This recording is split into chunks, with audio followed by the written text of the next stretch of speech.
Dans son meeting à Lille, il y a quasiment une semaine pile, Zemmour a fait chanter les corons.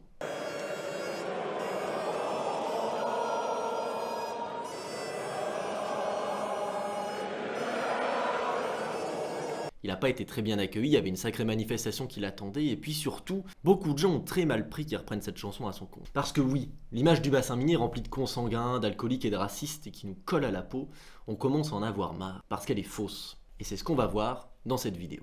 Le bassin minier, c'est cette immense zone qui chevauche le Nord et le Pas-de-Calais. Il passe par des grosses villes comme Valenciennes, Douai, Béthune et Lens. Et si vraiment il y a besoin de l'expliquer, c'est là où il y avait du charbon et donc des mines, plein de mines, d'où le nom.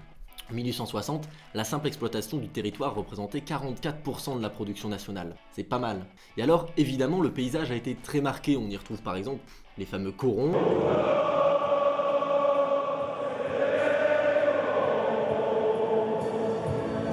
ou les terrils,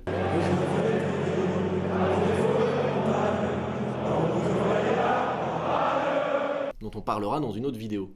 Et c'est ce territoire qui est très beau, que le RN revendique comme un bastion et que tout le monde aime bien qualifier de raciste, d'un peu obscur. C'est vraiment très beau. Le 19 juin 2017, le journal Libération titrait le bassin minier, terreau fertile du FN. C'est accrocheur, c'est bien, et puis tout le monde en parle comme ça. Marine Le Pen en fait son cheval de bataille, et les médias aiment bien montrer notre territoire comme une espèce de zone de Gaulois réfractaires qui resteraient des bons Français de souche, comme on les aime dans leur jus, bien cringe, avec des casques, avec des petites ailes et du saucisson autour du cou et qui mettent du salami dans le rayon halal. Oui, ceux-là, les résistants. Cette idée sort pas de nulle part. Pour les présidentielles, par exemple, le RN faisait 28% dans le Nord et 34% dans le Pas-de-Calais. C'est énorme, oui, il y a un vote d'extrême droite dans le Nord-Pas-de-Calais.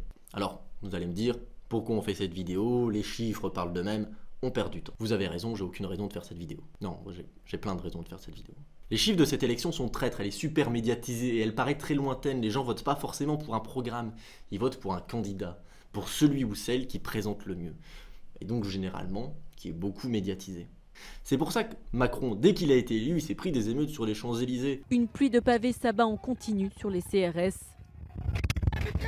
Parce que les Français ont été déçus alors même qu'ils savaient très bien qu'il allait pas être de gauche. Puis tout le monde se foutait de sa tronche en disant qu'il avait pas de programme. Mais il avait l'air propre sur lui. Marine Le Pen, jusqu'ici, c'est celle qui semble être la plus à même de changer les choses et de représenter le mécontentement pour beaucoup de gens. Qui arrive juste après elle dans le Nord-Pas-de-Calais? Mélenchon. Et c'est pas pour rien, il représentait un peu la même chose en 2017 en termes de mécontentement, je veux dire. Le programme n'est pas du tout le même. Mais revenons à nos moutons. Revenons dans le bassin minier, précisément. On a déjà une première partie de réponse. Est-ce que les gens sont racistes? Bon, certains, oui, il faut être honnête, mais ils sont surtout mécontents. Comme je le disais plus tôt, il y avait un sacré tissu industriel dans le bassin minier pendant une longue période. Pendant 3 siècles, on était la région la plus productive de charbon de toute la France, avec des compagnies qui étaient parfois les premières d'Europe. Celle d'Anzin en 1780 par exemple, puis Lens, Courrières, Vicoigne, Béthune. Je vous invite d'ailleurs à aller voir cette vidéo qu'on a tournée dans une ancienne fosse avec un ancien mineur et qui montre bien comment c'était d'y travailler. Bon, il y avait du boulot. Ils font pas tomber dans la nostalgie, c'est vrai, mais le chômage n'existait pas dans le Nord. Au contraire. Alors, si les gens sont pas contents, c'est en grande partie parce qu'il n'y a plus beaucoup de boulot. En 1960, l'État lance le plan Jean-Monnet, un plan de diminution progressive de la production de charbon. Pas par écologie, mais parce qu'on produit trop, et que bon, ça a donc du mal à se vendre. En 1963, le bassin minier va connaître une terrible grève des mineurs, mais rien n'y fait. Progressivement, les 120 fosses vont fermer, et dans les années 70, ces travailleurs vont aller dans les grosses usines, automobiles surtout, qui poussent dans le coin. Aujourd'hui, le taux de chômage est 2 points supérieur à la moyenne régionale. Alors, est-ce pour autant que tout le monde se jette dans les bras du RN? Mais en fait non, les chiffres des élections locales, c'est pas ceux des présidentielles. Aux dernières départementales, qui sont des élections importantes, parce que c'est le département qui gère nos collèges, nos départementales, logique, qui aide à la culture, au sport, à l'enfance, des trucs un peu utiles. Aux dernières départementales, eh bien, le PCF a fait reculer le RN en lui prenant plusieurs cantons. Au sein du conseil départemental du Pas-de-Calais, il y a maintenant 9 communistes contre 6 nationalistes. On a vu plus raciste, franchement. Avec Marine Le Pen comme symbole, tous les 5 ans, les gens retrouvent un sentiment qu'ils ont un peu perdu avec les autres politiques. Ils éprouvent de la fierté. De la fierté d'être français, de dire ce qu'ils pensent face à un autre. Le RN, ça rappelle un peu le PCF dans les années 60-70, pas parce que le PCF est raciste, mais parce que les gens avaient une fierté de classe. Et quand les communistes reprennent des cantons, c'est peut-être parce qu'ils redonnent aux gens ce sentiment d'appartenir à la classe ouvrière, à la classe des travailleurs, la classe de celles et ceux qui se lèvent tôt le matin pour aller bosser, face à ceux qui récoltent les fruits de notre travail. Alors avec l'affaiblissement général du Parti communiste, son abandon des cellules d'entreprise, son boycott par une grande partie des médias, ce discours est devenu au fil des ans de plus en plus inaudible. Le seul qu'on entend, c'est celui des châtelains qui font semblant d'être en colère, mais pas contre eux-mêmes, évidemment, contre les Arabes.